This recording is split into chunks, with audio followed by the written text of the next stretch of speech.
Қарғыс дауысы. Шығарма авторы Ернағы Жанатқан. Өмірлік мәні бар, мағыналы әңгімелерден тұратын осы каналға видео астындағы подписация батырмасын басып тіркеліп, лайк қоя кетіңіз.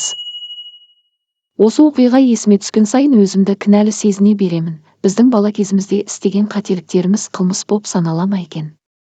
Мен жалғасты сағындым, жалғас ше. Ол әрине арғы дүниеге кеткен анасын көбірек сағынатыны сөзсіз. Ол екеуміз бір анадан туғандай тел өскен едік. Ол деп отырғаным, менің бөле інім жалғас екеумізде нағашы әжеміздің қамқорлығына бөленіп өстік. Бір өкініштісі нағашы атамызды көре алмадық. Ол кісі ерте қайтқан. Біз еркелеп те үлгермедік. Жалғас менен бір жасқа кіші, екеуміз бір мектепте оқыдық. Ол маған қарағанда сәл пысықтау, ширақ қимылдайтын. Оқу жылының соңы болды. Мен 3-ші сыныпты, ал жалғас болса 2-ші сыныпты аяқтадық. Жазғы демалысымызды өткізуге тау етегіндегі ауылға күні ертең ескі автобуспен жолға шығып барамыз. Түтіні будақтаған автобус тау үшін жаңғыртып барады. Біздің қуанышымызда шек жоқ, терезеден басымызды кезек-кезек шығарып қараймыз. Сағынышымызды арқалап ауылға да келіп жеттік. Ата-анамызды сағынып қалған екенбіз. Бұнда ат басын бұрмағалы жарты жылдың жүзі болған. Бұл мекен бізге сондай ыстық еді. 3 айлық демалыстың алғашқы күндері осылай басталды. Жалғас екеумізге әй дейтін әже, қой дейтін қожа жоқ. Әр күніміз ойынмен өтіп жатты.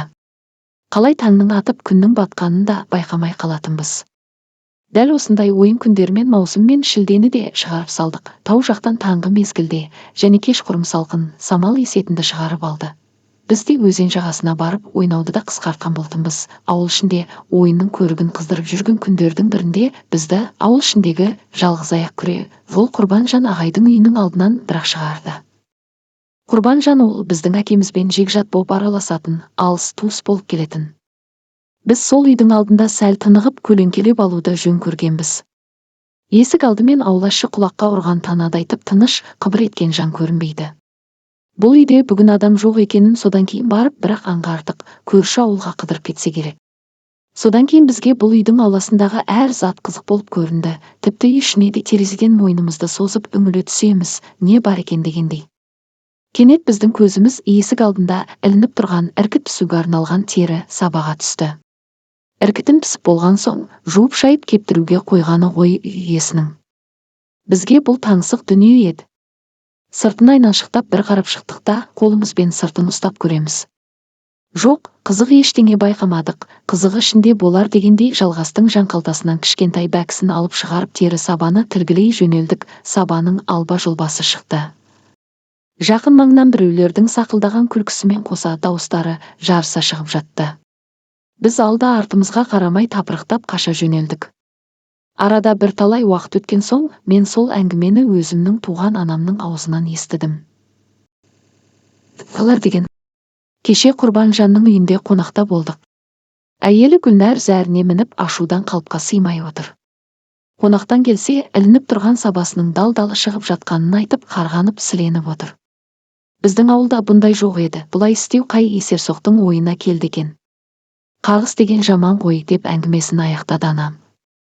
Бұл туралы Гүлнәр апайдың ашуға мініп қарғыс айтқаны туралы тіс жарып Жалғасқа да ештеңе айтпадым. Ауыл әйелінің өсегі алып қала берді. Бірнеше жылдан кейін біз отбасымызбен басқа жаққа қоныс аудардық.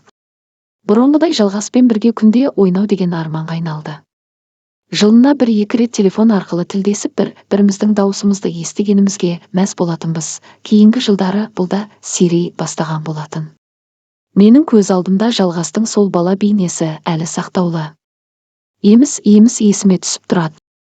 Жалғас та мені солай есіне алатын шығар. Солай күндер өтіп жатты, үй жинап жүрген анама аяқ асты қоңырау келді. Анам тұтқаны көтеріп, хал сұрасқаннан кейін қарсы жақты үнсіздікпен тыңдаумен болды. Кім болды екен дегендей анама жалтақ қарап қоямын. Себебі анамның дауысы құмығып, қысыла жылап тұрғандай болды. Жақсы хабар емес екенінде ішім бірден сезді. Бұл жолғы қоңырау шалған Жалғастың әкесі екен және әйелінің, Жалғастың анасының ауырып қайтыс болғаны туралы ауыр хабарды жеткізіпті. Анамды жұбатқан боламын, басқа қолымнан келер не бар дейсіз.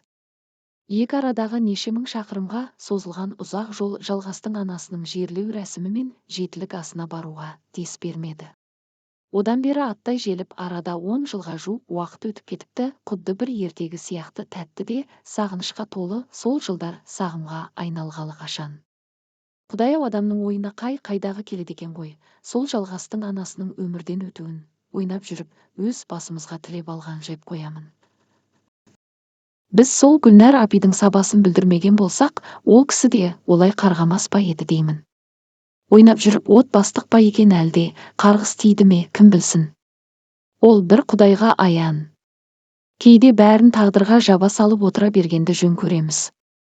Мен сол баяғы ескі ауылды, жалғаспен бірге ойнаған күндерді жиі сағынамын. Бір құдірет күш қиялыммен сол шаққа қайта жетелгендей болады. Жалғас үлкен жігіт болып өскен шығар, ол да бізді осылай сағына ма екен. Ол көбірек анасын сағыну керек. Бұл заңдылық, бұл мәңгілік сағыныш қой. Әңгіме ұнаса, лайк басып комментарий қалдырып кетіңіз. Бұл сіздің қазақ тілді контенттің дамуына қосқан үлесіңіз деп есептеймін.